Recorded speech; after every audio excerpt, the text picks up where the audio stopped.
الشيطان الرجيم بسم الله الرحمن الرحيم الحمد لله الذي لا يبلغ مدحته القائلون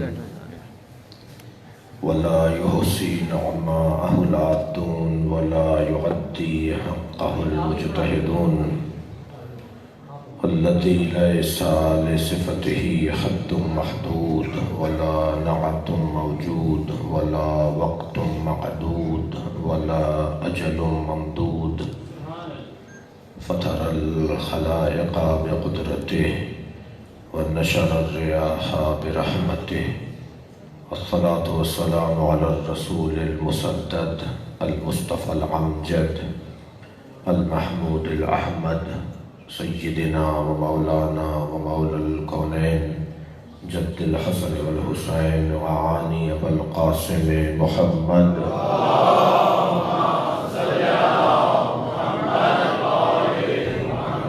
وآله الطيبين الطاهرين المعصومين الذين قال الله إنما يريد الله أن يذهب عنكم الرجس أهل البيت ويطهركم تطهيرا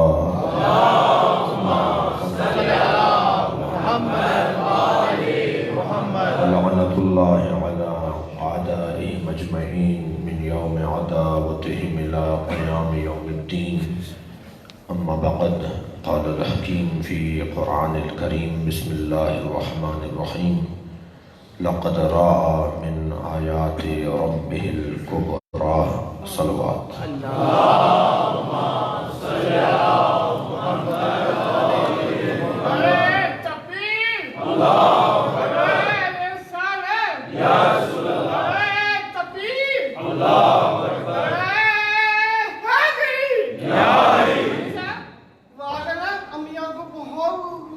ان کی والدہ کی شفا یابی کے لیے ایک بلند تر صلوات ہے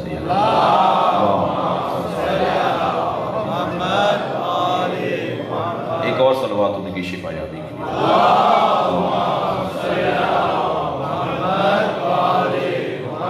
سورہ مبارکہ النجم کی 18ویں آیت میں نے آپ کے سامنے پڑھی ہے۔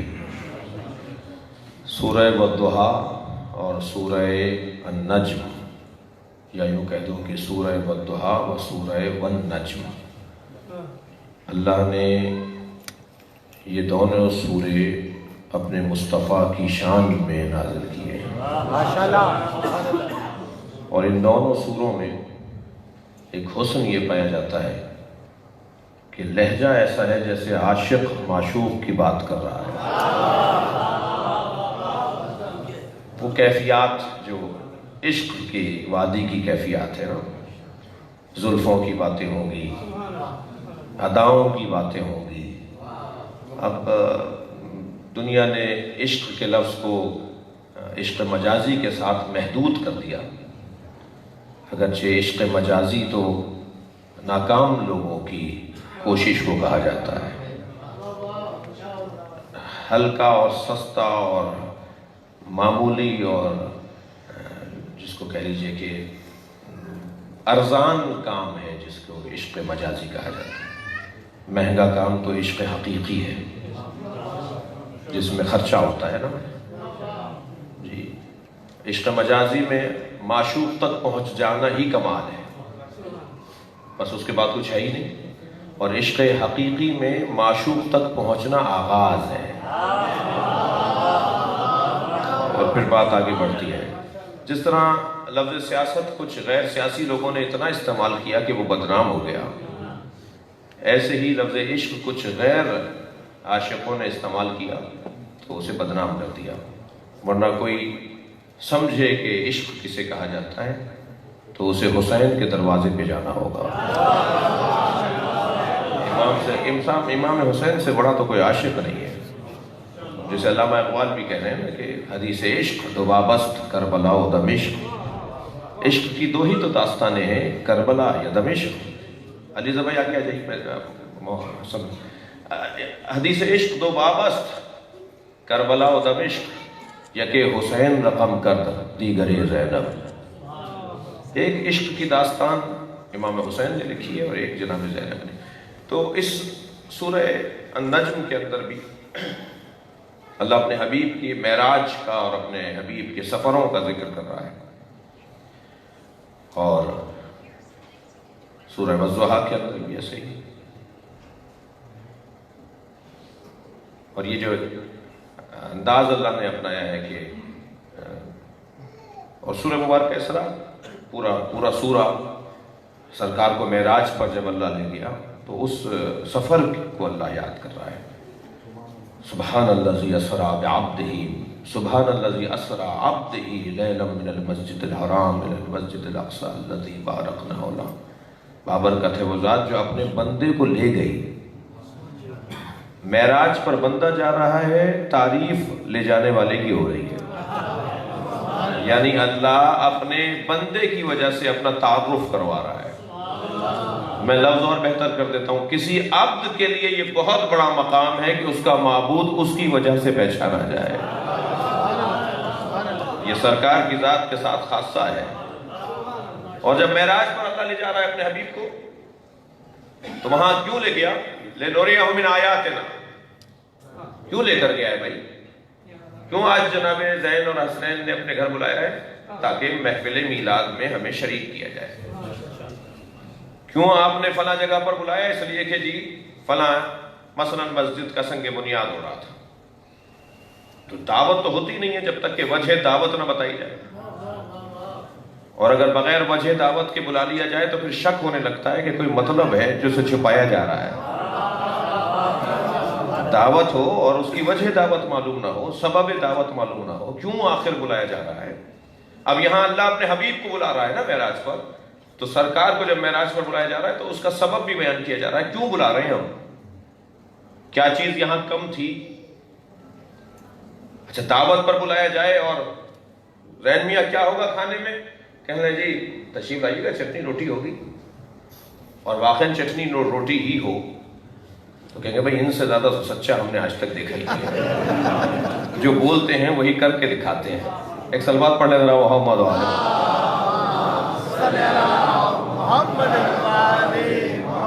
ہوتا یہ ہے کہ جب آپ اپنے کسی مہمان کو اپنے گھر بلاتے ہیں، حضرت مولانا سے اجازت چاہتا ہوں، جب آپ اپنے گھر کسی مہمان کو بلاتے ہیں تو اس کے مزاج کے مطابق کھانا تیار کرواتے ہیں. ایسا ہی ہے یا نہیں؟ پوچھتے ہیں کہ یہ کیا کھاتے ہیں، کیسا کھاتے ہیں، کون سی روٹی کھاتے ہیں، کون سا بھائی مرچیں تو تیز نہیں کھاتے ہیں، مثلا نمک بھی یہ نہ ہو جائے اور مرغن نہ ہو اور زیادہ روغنی نہ ہو، مثلا جو پسند کی چیزیں ہوتی ہیں. اچھا ساتھ میں یہ بھی کہا جاتا ہے کہ ان کو فیصل آباد میں جب بھی آئے ہیں تو مثلا شیخ گلزار صاحب کے ہاں یہ ضرور جاتے ہیں. اب فیصل آباد آ رہے ہیں، اماد بھائی نے بلایا تو یہ شیخ گلزار صاحب کے ہاں ضرور جاتے ہیں. تو انہوں نے کہا جی کوئی بات نہیں، ہم شیخ گلزار صاحب کو بھی محفل میں دعوت میں بلا لیتے ہیں تاکہ ان کا دل وہیں لگے. بھائی معراج پر جب سرکار تشریف لے گئے نا تو سرکار کو علی کے لہجے میں اللہ نے بات اس لیے کی ہے کیونکہ اس لہجے سے نبی کو پیار ہے. صلوات پڑھیں گے محمد و آل محمد.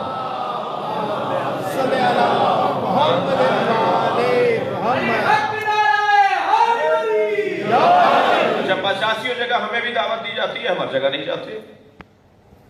جی دعوت دینے والا جب تک کہ اہتمام کے ساتھ دعوت نہ دے اس دعوت کی اہمیت میں اضافہ نہیں ہوتا. کہنے لگے جی محفل ہو رہی ہے، آپ اپنے دوست سے کہا ذرا کہہ دینا مولانا سے بھی کہ وہ بھی ہمارے گھر محفل میں آ جائے. اب جس نے ہمیں فون کیا ہم نے کہا بھائی تمہارا اس سے کیا تعلق ہے؟ کہہ لیں وہ میرا دوست ہے. ہم نے کہا ٹھیک ہے، جس واسطے سے تمہیں انہوں نے ہمیں کہلوایا ہے ایسے ہی واسطے سے سوچیں گے آنے کی.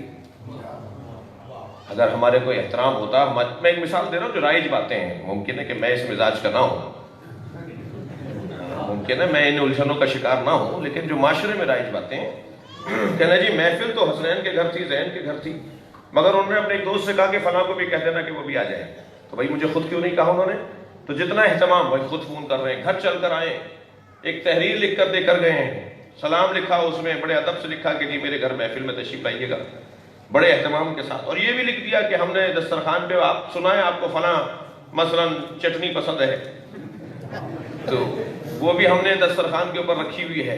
تو اگر اہتمام کے ساتھ کوئی کام کیا جائے تو پھر عزیزان گرامی اس کام کے کرنے میں دل کرتا ہے. ایسا ہی پروردگار عالم نے جس اہتمام کے ساتھ اپنے حبیب کو بلایا، بھائی سواری ہم بھیجیں گے، آپ کو خود نہیں آنا ہوگا، سواری ہم بھیجیں گے. اور پھر یہ محبت یہ عشق کس بات کا کہ ہم سواری بھی بھیجیں تو ایسی سواری بھیجیں جو دوسروں کے پاس بھی ہو. بھائی اگر معمولی سواری بھیج دی تو پھر ہم نے آپ میں اور دوسروں میں فرق ہی نہیں رکھا.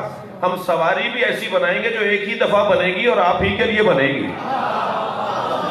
اس کے بعد وہ سواری استعمال میں ہی نہیں آئے گی. لہذا براق دے کر سرکار کو بلایا گیا، بھیجا گیا کہ اس پر بیٹھ کے آ جائیے.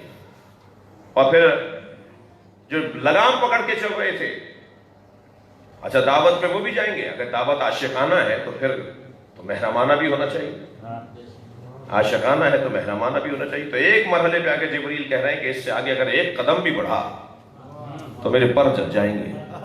لو تنو تو انملتن لہترق، تو اگر ایک قدم بھی آگے بڑھا تو میرے پر جل جائیں گے. گویا یہاں بھی جبریل نے بتا دیا کہ یہ وادی عشق کی وادی ہے، یہ آپ جانے اور اللہ جانے. اب ایسی جگہ پر کہ جہاں جبریل کا گزر نہ ہو، عام سواری کا گزر نہ ہو، ہر ایک کا گزر نہ ہو، ایسی جگہ پر اللہ بلا رہا ہے. تو دو چیزوں کا اہتمام اللہ نے کیا ہے. اچھا یہ جا کتنے شوق سے رہے، میں اتنے شوق سے کیوں جا رہا ہوں؟ ہر دعوت میں نے جملہ کہا ہر دعوت میں نہیں جاتے ہم، مثلا ہم نہیں جاتے، سبھی آپ سب کی اپنی بات کر رہا ہوں. مگر معلوم ہوا جی امام بارگاہ کا سنگ بنیاد ہے. ہم نے کہا صاحب ان کے اپنے ذاتی گھر کا ہوتا تو شاید سوچتے کہ جائیں یا نہ جائیں، تو مولا کے گھر کی بات ہے. مدرسے کا سنگ بنیاد ہے، بھائی کام بڑا اہم ہے، صرف انہی کا نہیں ہے، کام ہمارا بھی تو ہے جو وہ کر رہے ہیں، لہذا جانا چاہیے. سرکار کو جو معراج پر پروردگار عالم نے بلایا تو سرکار کو اس دعوت میں جانے کی ایک خاص رغبت ہے، اور وہ رغبت یہ ہے کہ میرے بعد قیامت تک اللہ کا دین محفوظ جس کے ذریعے رہے گا وہ مجھے وہاں دی جائے گی. اللہ اکبر. مولانا آ جائیے، ہم آپ کو اتنی بڑی ایک رقم دینا چاہتے ہیں تاکہ آپ کے یہ جو ادارے ہیں یہ چلتے رہیں، آپ کو کوئی پریشانی نہ ہو. مثلا ہم اس لیے چلے گئے کہ بھئی ہمارے جھنجھٹیں دور ہو جائیں گی، ہماری الجھنیں دور ہو جائیں گی، چلے جاتے ہیں. سرکار دو جہاں بار بار سوچتے ہیں کہ یہ اتنا بڑا نظام، یہ جو 1,24,000 نبیوں کی محنتیں ہیں، اور صرف محنتیں نہیں، ہر دور میں قربانیاں ہیں، جانثاریاں ہیں، خون دیا گیا ہے، اور یہ سجدہ ہوا یہاں تک پہنچا ہے، یہ آخر آگے تک بڑھے گا کیسے؟ تو اللہ نے تسلی دی، اللہ نے تسلی دی، وَلَسَوْفَ يُعْطِيكَ رَبُّكَ فَتَرْضَىٰ، بہت جلد تمہارا رب اپنی ایک عطا کے ذریعے سے تمہیں راضی کر لے گا. بھئی توجہ چاہوں گا آپ راز سے، تمہارا رب ایک عطا کے ذریعے سے تمہیں راضی کر لے گا. گھبراؤ نہیں، یہ دین ہم نے تمہیں اور تم سے پہلے انبیاء کے حوالے کیا تھا، اور اب ساری محنتیں تمہارے پاس ہیں، تو تمہارا یہ دین قیامت تک محفوظ رہے گا. ہم ایک عطا تمہیں دیں گے اپنی، جس سے تمہارا دین محفوظ رہے گا. اب وہ جو عطا پروردگار ہے، وَلَسَوْفَ يُعْطِيكَ رَبُّكَ فَتَرْضَىٰ، وہ جو عطا الہی ہے، وہ عطا الہی کیا ہے؟ کیوں لے جا رہا ہے اللہ وہاں پر؟ لِنُرِيَهُ مِنْ آيَاتِنَا، معراج پر اللہ اس لیے لے جا رہا ہے تاکہ ہم انہیں اپنی آیات میں سے آیت دکھائیں. لِنُرِيَهُمْ مِنْ آيَاتِنَا، من ہے یہاں، مولانا تشریف فرمائے، علماء کرام تشریف فرمائے، من بعضیہ ہے، من تبعیضیہ ہے، ہم آیات میں سے آیت دکھائیں. من آیاتنا، اپنی آیات میں سے آیت دکھائیں. اب اس آیت کو یعنی سورہ مبارکہ اسراء اور سورہ مبارکہ النجم، ان دونوں آیتوں کو پلس کیجئے، نتیجہ خود نکل آئے گا. ہمیں قرآن صرف قرآن ہی سمجھ لیں، یعنی قرآن کی تفسیر قرآن سے کر لیں، تو اس کے بعد ہمیں کہیں جانے کی ضرورت نہیں ہے نا. ایک جگہ ہمیں کہا جا رہا ہے، ایک جگہ ہمیں کہا جا رہا ہے، اگر ہمیں بتایا جا رہا ہے کہ معراج پر ہم اس لیے لے گئے تاکہ ہم اپنی آیت دکھائیں. دوسری آیت میں کہا جا رہا ہے لَقَدْ رَأَىٰ مِنْ آيَاتِ رَبِّهِ الْكُبْرَىٰ، ہم نے معراج پر انہیں اپنی سب سے بڑی آیت دکھائی ہے. ہم نے معراج پر اپنی سب سے بڑی آیت دکھائی ہے. سیدہ سینے پہ ہاتھ رکھ کے فرماتی ہیں انا آیت اللہ الکبریٰ. صلوات پڑھیں گے محمد و آل محمد.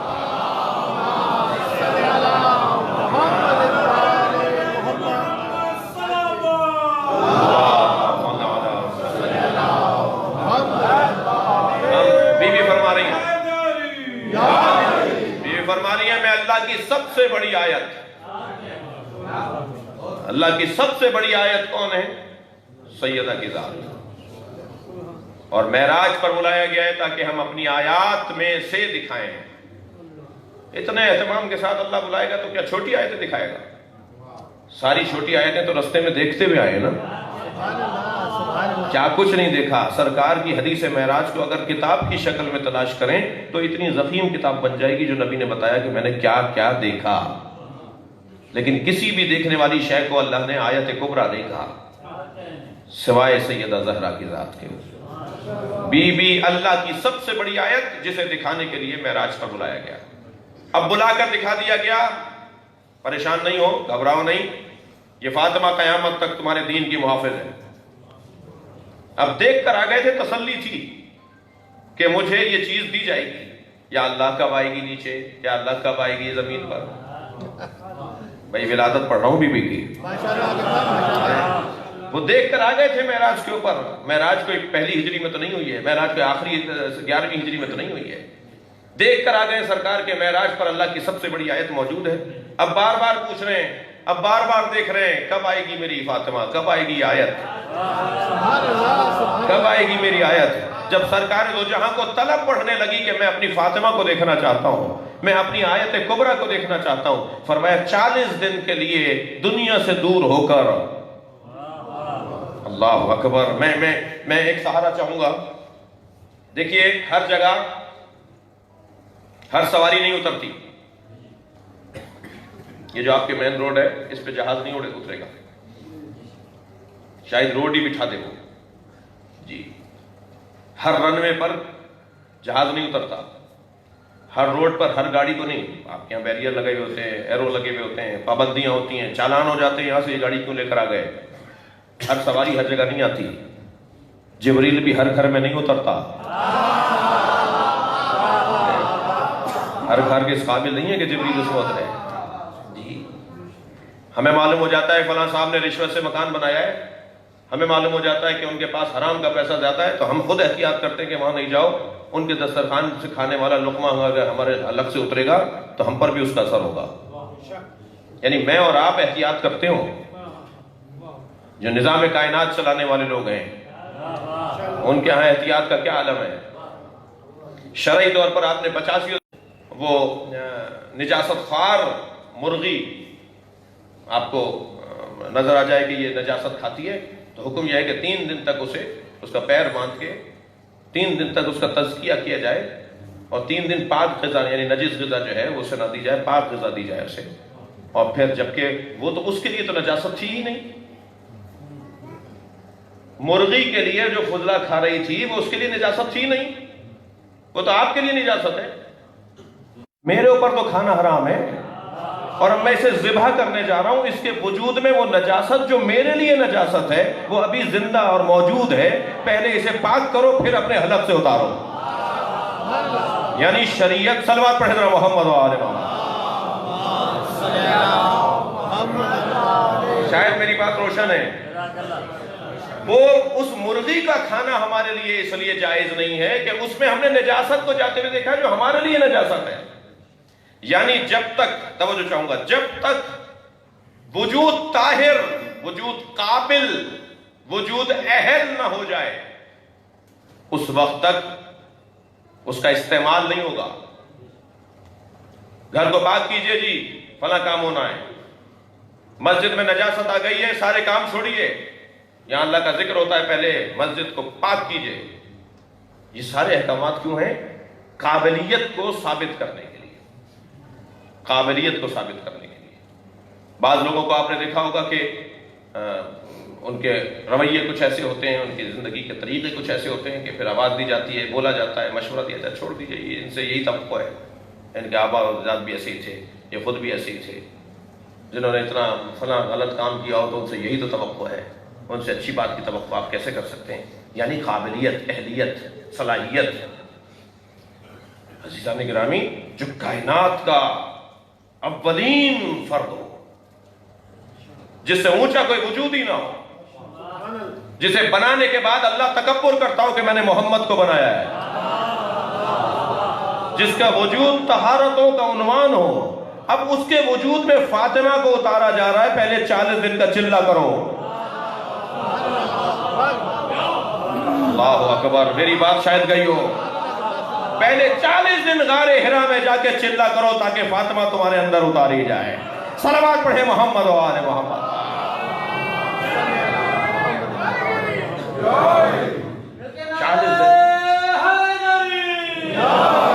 40 دن سرکار غار حرا میں گئے ہیں. مسلسل دنیا سے کٹے ہوئے ہیں. عبادت الہیہ میں مصروف رہے ہیں. روزے کی کیفیت میں رہے ہیں. سیدہ خدیجہ لے جا کر افطار کا سامان کھانا پہنچاتی تھی غار میں. جی 40 دن تک افطار پہنچاتی رہیں. 40 دن تک جا جا کر سامان پہنچاتی رہیں. 40 دن جب سرکار نے وہاں اللہ اکبر 40 دن. حضرت موسیٰ کو بھی 30 دن کے لیے بھیجا تھا, 10 دن بڑھا دیے تھے نا. یہ اللہ کا نظام ہے. 40 کی تعداد میں بڑا اثر ہے. یہ چہلم کیوں کرتے ہیں آپ؟ یہ وظیفے 40 دن کے کیوں ہوتے ہیں؟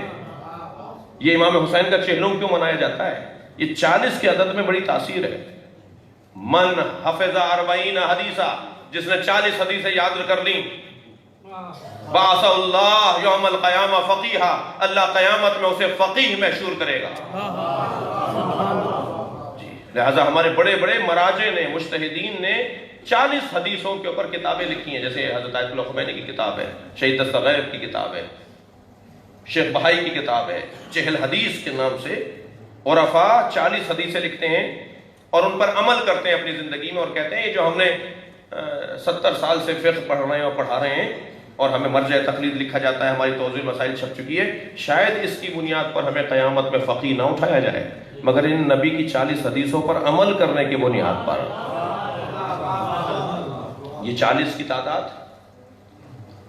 کبھی کہا جاتا ہے جی من اخلص للہ 40 یوما, جس نے اللہ کی خاطر 40 دن خلوص کے ساتھ گزارے جی, تو پھر اس کا ہاتھ اللہ کہتا ہے میرا ہاتھ ہو جائے گا, اس کی زبان میری زبان ہو جائے گی. یہ 40 کی تعداد میں خاص ریاضت ہے, خاص ریاضت ہے 40 کی تعداد میں. محنت کروائی جاتی ہے 40 دن کی. مولانا نماز نہیں پڑھی جا رہی, کہ 40 دن کے لیے پابندی کر لو, اس کے بعد تو جو لطف آئے گا, مزہ آنے لگے گا, پھر تم نماز چھوڑو گے ہی نہیں. سرکار کو 40 دن غار حرا میں رکھا گیا, آپ عبادت کرتے رہے. 40ویں دن حدیث کہتی ہے کہ جبریل نازل ہوئے اور کہا یا رسول اللہ, اللہ نے یہ جنت, اللہ اکبر, درخت طوبہ, شجرہ طوبہ کا پھل بھیجا ہے. بھائی آپ دقت چاہوں گا آپ سے, اللہ نے جنت کے اس درخت کا پھل بھیجا ہے جس کے لیے اللہ یہ کہہ رہا ہے غرس اللہ بیدہ, یہ وہ درخت ہے جسے اللہ نے اپنے ہاتھوں سے لگایا ہے. ساری نہریں اس درخت سے نکلتی ہیں. ایک دودھ کی نہر ہے, ایک شہد کی نہر ہے, آب زلال کی نہر ہے, ساری نہریں اسی درخت سے نکلتی ہیں. پوری جنت جس درخت سے سیراب ہوتی ہے, تھک تو نہیں رہے میری باتوں سے, پوری جنت جس درخت سے سیراب ہوتی ہے, جس کی جڑوں سے نکلنے والا نور اور رزق پوری جنت کو پالتا ہے, پوری جنت کو سنوارتا ہے, اس درخت کا نام لکھا ہے حدیث کے اندر شجرہ طوبہ. طوبہ, ہم اپنی بچیوں کا نام بھی طوبہ رکھتے ہیں, یہ مؤنث کا لفظ ہے طوبہ. شجرہ طوبہ کا یا رسول اللہ, یہ جنت کے اندر موجود درخت طوبہ, شجرہ طوبہ کا پھل ہے جو اللہ نے بھیجا ہے, اور یہ وہی درخت ہے کہ جو اللہ نے اپنے ہاتھوں سے لگایا ہے. نبی مکرم نے اس پھل کو توڑا تو اس میں سے نور نکلنے لگا. بھائی تھوڑا سا توجہ بڑھائیے. نور نکلنے لگا. پوچھا یا رسول اللہ یہ نور, یہ پوچھا اے جبریل یہ نور کیسا ہے؟ رسول اللہ پوچھا یہ نور کیسا ہے؟ اچھا پوچھ اس لیے رہے تاکہ حدیث بن جائے اور آج یہاں بیان ہو جائے. اگر حدیث نہ پوچھا ہوتا تو حدیث کیسے بنتی؟ کہا اے جبریل یہ نور کیسا ہے؟ جبریل نے بے ساخت کہا یہ نور فاطمہ زہرا ہے. اللہ نور زہرا کو منتقل کرنا چاہتا ہے.